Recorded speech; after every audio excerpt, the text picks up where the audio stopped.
गंगा जल बेल पतर लेके आईनी तोहरा दुआरी हो। गंगा जल बेल पतर लेके आईनी तोहरा दुआरी हो। दीदी दर्शनवा भोले बाबा, दीदी दर्शनवा भोले बाबा, भूखल बानी सोमारी हो। दीदी दर्शनवा भोले बाबा, भूखल बानी सोमारी हो।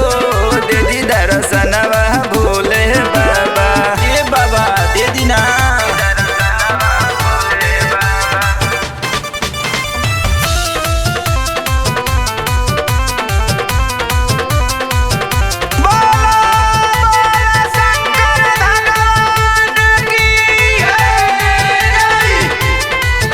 असरा लगौले बानी कब से अघड़ दानी जी।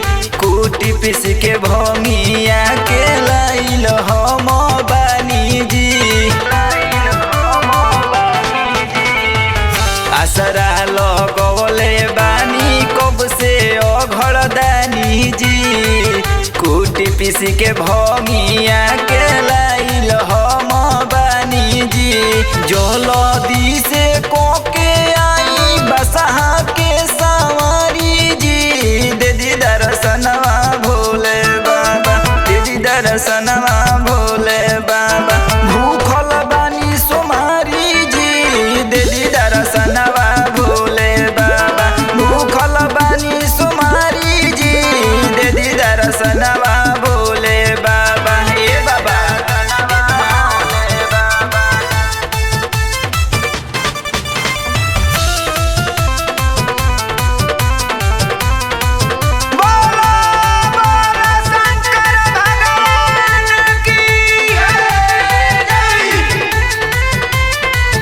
जैसे दुख हरले बानी ठाकुर भिखारी के, ओ सही दुख हरली प्रेमी प्रकाश पुजारी के।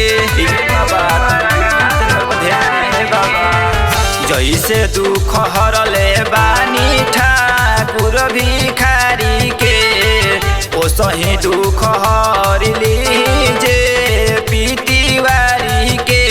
बचपन से सुनले बानी हई महादानी जी। दीदी दर्शनवा भोले बाबा, दीदी दर्शनवा